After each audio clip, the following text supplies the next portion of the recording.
It's not every day you find out one of your college professors is also a working musician, but here at WKU it becomes a reality if you take a class with Dr. Tom Hunley. As a creative writing professor and member of local Bowling Green band Night of the Living Dead Poets Society, Dr. Tom is constantly juggling his two passions in life, and sometimes they overlap with one another.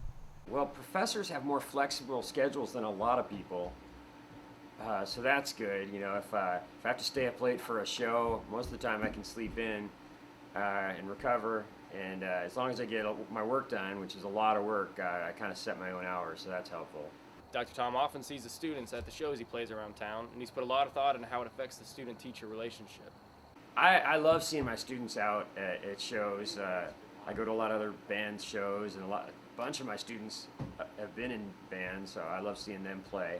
So I think at first when I ran into students at clubs and stuff, sometimes it was awkward. They were wondering what I was doing there. It's just a little unusual to run into a professor when you're out on a Thursday night drinking and seeing your favorite band or whatever. But I think people got used to it.